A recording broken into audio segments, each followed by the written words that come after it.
So after creating my own cinematic GoPro videos, I wanted to know how it is if I edit the footage of someone else. So I asked in my Facebook group if people could send me their GoPro footage, and yeah, some people did that. So I chose the footage of James, which is like right in the middle. It's not too professional, but also not totally bad. So thank you, James. And by the way, I didn't announce that, but I will give you my GoPro cinematic video masterclass for free as a little present. And the other people that sent me their footage, which is not in this video, will get my GoPro LUT pack for free. And if that product sounds interesting for you, then you will find the links to that in the description below. So I would say let's go on the computer now, and I will show you all the steps that I take to edit GoPro videos. And yeah, I'm curious what results we'll get. So what I can see here already is that James shot this clip in 2.7K, which is okay. 2.7K is definitely usable on the GoPro. As you can see, it looks crisp. There's a lot of detail in the shot. He also shot in the flat color profile, as I can see, so that helps me a bit later with color grading. Always shoot in flat. It's definitely better. But what he didn't do good, like here for example, it's just in 1080p, and as you can see when I preview this clip, it's pretty small. Quality is really not that good. I cannot recommend anyone to shoot in 1080p on GoPro cameras. I mean, I can understand it if you have a slow computer why you shoot in 1080p, because it's definitely easier to use for slow computers. But my suggestion in that case would definitely be to shoot in 2.7K. That gives you a lot better quality than 1080p. And it's still easier to edit than 4K. So yeah, so much for the footage here so far. Aside from that, the footage is good. It's usually on the same level as a subject that he got the shot of, so that's good. What I will do now is I will mark all the clips and drag them into the timeline in Final Cut. And after dragging all the clips in the timeline now, I want to rearrange those clips. So usually if you only shot with one camera, a GoPro for example, then they are already arranged in the order that you shot them. So the beginning of the day is at the left, at the very beginning in your timeline, and the other clips, like from the last clip of the day, should be at the end. But generally you want to rearrange some clips because maybe some shots of the same place don't really fit in that order as they are. So I want to rearrange them by motion, or let's say I have some clips of a similar subject on the same place, then I want to bring these clips together and so on. So this is what I will do now. I just rearrange them. I don't do any edits or so on. I just rearrange the clips in the timeline so that they fit better together. So let's do it. Okay, I've sorted the footage now, and what I could already see is that it's actually quite complicated to sort the footage when you haven't done the trip by yourself, because, well, I just have never been to that place. I don't know what comes first, what comes after what, so it was a bit complicated. So how I arranged it now, I started here obviously with like going to the place, like how they drive a car. Then I show this sign here so that the name of the place, Cuevas de Mantatezuel, gets introduced, and then a bit more walking to the place. So I want to create a story here. That's why I do it like that. And here you go up some stairs, and then you'd first start with this swimming place here. And this place here with the boats actually looks a bit similar, so that's why I used that one. Then we show this boat ride. No, I basically put all the clips together like they were kind of unsorted. I think it was some from Google Drive that it assigned some numbers randomly, so I had to resort everything. And yeah, after this boat drive, like with the boat drive, we already introduced like being in this water place. And now after doing this boat tour, he finally goes to this zip lining thing, and to transition up, I thought that this clip might fit because it's basically a clip where the camera moves up, so I could probably use that as a transition. That's why I put this clip in here. Then I have this where he basically walks to the zip lining here, where you also have this awesome view. Man, this place seems to be amazing. And then after that, it seems like they're going down again, and then they're finally swimming. And now we spend a bit more time swimming here at this wonderful place. And after that, I use that clip. I think it's from the way to this place, but I think it's good to show that here so that we like show how to go back. That's why I put this clip in here. Another clip where it looks a bit like sunset. It's great. I like the sun here, just beautiful colors. James, you should have filmed that a bit longer. It would have made it so much better. Like when you see light like that, always stay on it. When you have a beautiful sunset, and try to get as much clips as possible. That really helps to enhance your video.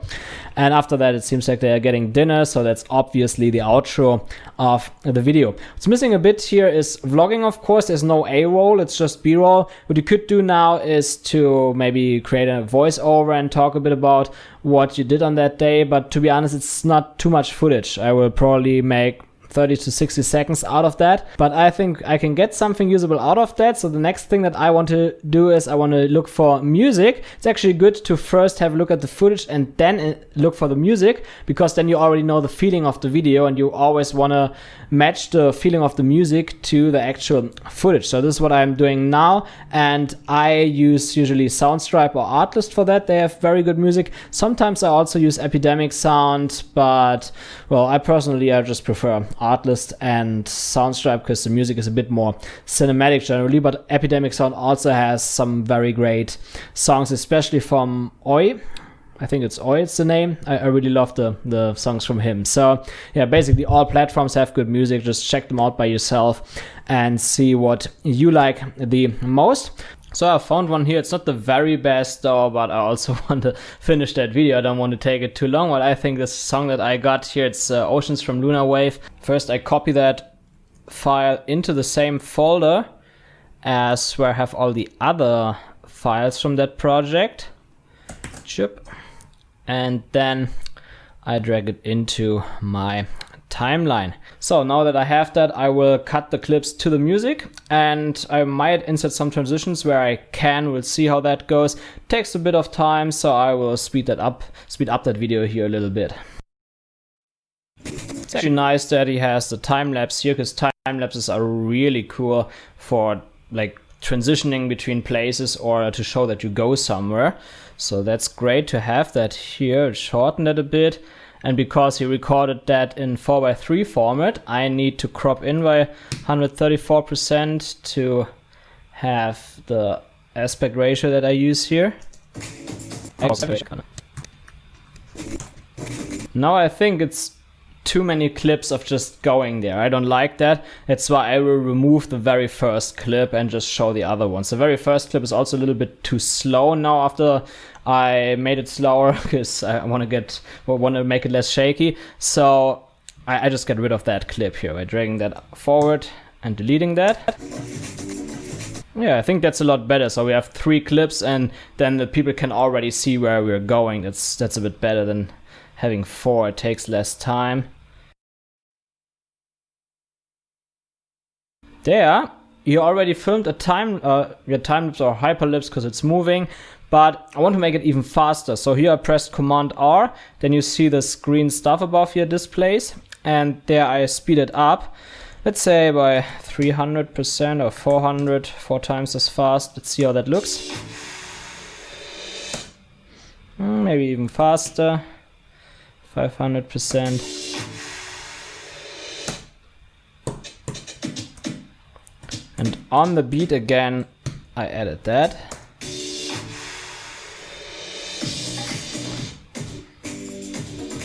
And here's actually a spot where I could insert a zoom transition. It will not look perfect, but I could. So here I want to use a zoom transition from Ryan Nangle, have it under titles here, and there it's called smooth transition layers.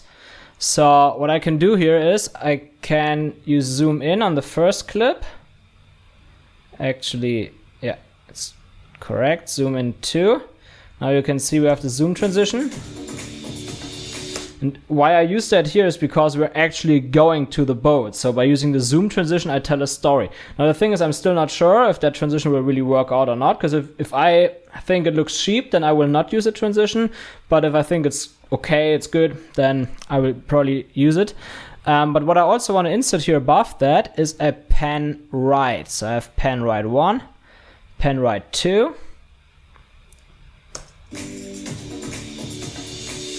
I would say that's a lot better, because then you don't only have the zoom, but the camera also looks like it moves to the right. and that fits better because we're suddenly looking in another direction. We're on the boat. So by inserting this pan, it looks a bit more natural, even if you can definitely tell that it's a transition and not filmed in camera. Can also stretch that a little bit to make the zoom a bit longer. Maybe stretch both a bit.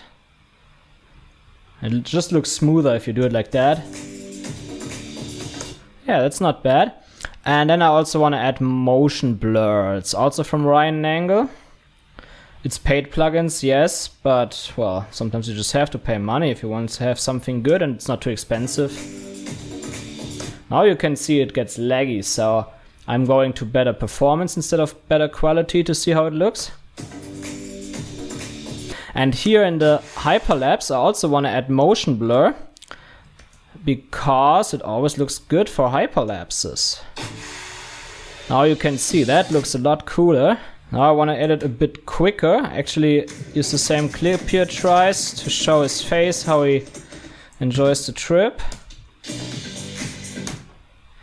You can definitely tell that here I instantly edit faster or cut faster because the music gets more intense now. It's actually good because we had the way 2 there where the music was a bit slower and now perfectly fits to the music when the actual boat riding starts. So that's great. Also like this like offbeat or whatever it's called here is cool with the time lapse.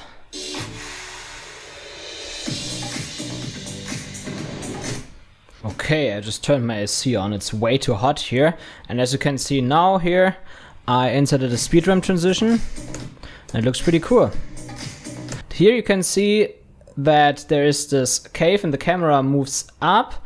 And then the next clip, we also have an upwards movement into the sky. And here he walks up there. So it's actually great to transition from being at the bottom to the top. So let's start here just right before the camera starts moving up. It's not perfect. I want to just edit where the camera already has the upwards movement. Or maybe we could do some speed ramping. Let's see. See how that looks. Alright, go to the beat again. Press the arrow 3 times to the left to skip back. Shift B for speed ramping. Now I go where the upward movement just ends and I make a cut there. Option bracket R. And now let's make that maybe 500%, probably more, 800, 1000. It should look good. I was too quick actually. Still too quick. Yeah, that's okay, but of course I don't want to have the wall here in the first place. I want to start the speed ramp here where it goes up. And I want to end it where we are in the sky. So let's see. Let's edit that here so that we have the speed ramp ending around here. Again, Shift B. And 1000% because it's longer. Yeah, that looks cool. So as you can see, that is only speed ramping. This is nothing fancy that I did here, and it actually goes pretty quick. And just because of that speed ramping, it feels so connected. Let's watch that again. What you can also do, I can slow it down to 80%. Yeah, that's better. Now here the camera starts moving to the right, and this is actually good for transition. Cut there.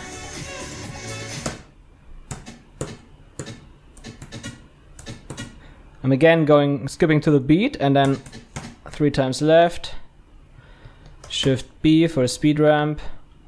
Say 400%. See how that looks. Now you can see it does not really fit, because the next clip is a time lapse of like going up. A hyperlapse, which is good, but it doesn't fit the motion of the speed ramp of the first clip. So what I will do here, I will again use the plugin from Ryan Angle, Smooth Transition Layers, and there is the pan right 2. So 2 comes on the second clip, and then we actually have a pan movement to the right in the second clip, so that helps a lot here. Now you can see it fits a lot better. Just have to make sure that also that fits into the frame.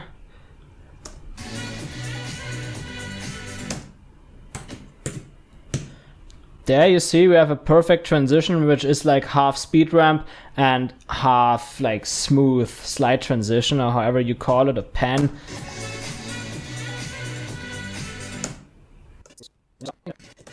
I'm here switching the clips because I first want to introduce the waterfall and then I want to show him. So that part.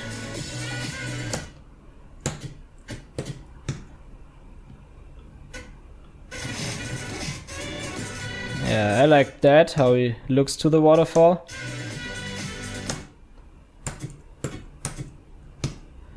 There I could also insert a speed ramp again, because the camera goes to the left.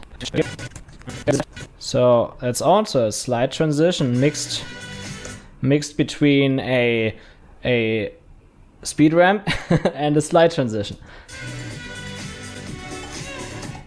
This transition from this first clip, that clip here in the water, to this clip is actually very hard. So what I will do here to solve that is that I will just insert a normal dissolve transition across dissolve. Let's see. Because by not making a jump cut there, you can see, okay, there is a transition, we're going from one place to another place. It's like a jump cut is more like when you're at the same place or so, or if you have similar object in it and so on, so that the footage fits together. But here, because we're like going completely from in the water to the way back without having any transitional footage, it's just good to make a cross dissolve there, so then it's not that weird anymore. It's more about how it feels at the end. You need to develop a feeling for editing videos. So what I would usually do now, I would do sound design in the next step. So I would use sound effects to enhance everything, to make you hear what you see. And this is actually very important, but to be honest, that would take so much time now that it would definitely be too much for this video. So for that, you can either watch some sound design tutorials on YouTube. There are already many. Maybe I will also publish one in the future, so make sure to subscribe, of course. But what I will also do now, what I want to show you is color grading. I will not like show here now how I color grade every single clip. That would also be too much. Let's just choose this clip here quickly. So there are basically two ways how you can color grade. So I have here the custom LUT functionality in Final Cut Pro 10, like most other video editors have that as well. LUTs are basically files that include something like Instagram filters. So for example, when here are the LUTs from my GoPro LUT pack, GoPro Cine 1. They are made for the flat picture profile of GoPro cameras, especially the GoPro Hero 7 and 8. So by just applying this LUT, you instantly have a good look. So let's just go through some LUTs here. See, there are many different colors that you can choose from in this LUT pack. I actually like this color here. This goes more in the direction that I usually have, but of course, like having this LUT pack, this LUT applied fully is also a bit too heavy here on the footage. So I will just apply it by 0.85%, and as you can see, that's already a pretty cinematic look. Like if you look before and after, it's like night and day. It looks so much better. So you actually find this LUT pack on my shop page. I will also link that here in the description below if you're interested in that. It's the first way of color grading the footage. It's quick and easy, but you don't have much control over it. So what I generally do, or usually, I use my scopes here, and I want to simplify that a little bit for you today. So let's only focus on this luma curve here. So what I'm doing is I apply color wheels, and then I first bring the shadows down just slightly above the 0 line. I don't want to touch the 0 line because then it means that I lose detail in the shadows. And I also raise my highlights. I don't want to raise my highlights in this clip to 100, because 100 means totally white, and that is usually when you have the sun or another direct light source or a reflection in your shot. Then you go to 100. I stay a bit below 100 because here's no direct light source. Like the brightest part of the image are the clouds here, and they are not a direct light source, so they are not 100% white. So I would say like that here, just somewhere 90, 93, that's okay for the clouds. Then I adjust my midtones, because if you bring the midtones down a bit, that enhances the colors a little bit. Usually when a picture is a little bit darker, the colors pop more. So I personally like that, but not everyone does that. Next step that I do is color curves, and just basically adding contrast. So I pull the lower midtones a bit down and bring the upper midtones up to enhance the contrast in the image. Now, as you can see, before and after just enhances the contrast, looks a bit nicer. So just for that, there is a lot more stuff that you can do with curves, but to be honest, this is very complicated, so this is not for this video. Like, you could actually enhance the sky here a bit and so on. I'm not going to do that. And now I again apply a custom LUT, but in that case I apply a finishing LUT. It's here from my Tange LUT pack. So a LUT that I use a lot here is Tange Green. It's one of my favorite LUTs, but I don't apply that to 100%. In that case, I will likely go to maybe 0.6, 60% only. As you can see, it makes the colors a bit different, I would say. I personally like it. Other people might not like it. It depends. What I could also do here now, as I see that the image is kind of desaturated, I could go back to my color wheels and I add some saturation into the midtones, just to bring some saturation back. Like, I also like this unsaturated look, but many people like a bit more saturated colors more, so going somewhere in that area here looks great. So these are basically the two options that you have for color grading. Of course, I will color grade all the other clips now as well to show that to you when I publish that final video, but it's too much to show that for every single clip. Just keep in mind, like, to just get started, it's okay to just apply a LUT. Just don't go too crazy with the colors. If the colors in the image don't look natural at all, then you probably have either the wrong LUT or the wrong intensity, so check that. And what I'm going to do now as well is simply applying a letterbox effect. There are two ways how you can do that in Final Cut. First, without a plugin, I go to Effects and All, and then I type in letter for letterbox. And now you just click on 2.35 to 1, and there you have this letterbox effect here. I can also turn off my scopes, and I will adjust the offset here a bit so that the camera has the right part of the image in the frame. That's where it instantly looks a lot more cinematic, right? So that's like the way inside Final Cut, but then you also have plugins, like for example, here I have the LFX toolkit, that's from Envato Elements, and there's the widescreen crop. That's what I usually do because I can just overlay that. And here, let me just type in 131. That's usually what I do here. So it's also a good way to add cinematic bars, and as you can see, I just personally like the widescreen a bit more. Other people don't like it. It really depends. So I just finished the color grading, and regarding the results, I would say that the limiting factors here was really at first that I did not have enough footage to really tell a perfect story, like a bit of vlogging or so on was missing. And aside from that, it was also a bummer that it was not 4K or at least 2.7K all the time. So I definitely missed the quality there a little bit, but that's just me because I care a lot about quality. So overall, the results are definitely better when I shoot by myself or an experienced or professional person shoots that. But I'm also pretty surprised of what I can make out of the footage just by video editing. So video editing actually just matters a lot. Okay, it's exporting now, and as you could see, I edited everything in Final Cut Pro 10, which in my opinion is the best video editor, but many people don't want to get it because it's a one-time payment of $300, which I can totally understand. I recently got the iPad Pro here, which is also great. It's very powerful, and there's an app called LumaFusion, which is just about $30, so just 1/10 of the price of Final Cut. And I want to test that app out a little bit more because I want to work in coffees. I don't like to be in my room all day, and I don't want to bring my 16-inch MacBook Pro everywhere. So it's actually a great alternative. And I would say if you're interested in learning a bit more about LumaFusion, then please write LumaFusion in the comments so that I know that there's some interest, and I will also do some tutorials about that. And aside from that, if you want to learn more about GoPro filmmaking, if you want to create better GoPro videos, then also check out my cinematic GoPro video masterclass. There I will cover everything from the gear you need to the settings over actual filmmaking with GoPros and video editing, GoPro video editing. So that might be interesting for you as well. Aside from that, if you enjoyed this video and you found it helpful, please leave me a thumbs up and also consider subscribing. And I would say see you in the next video.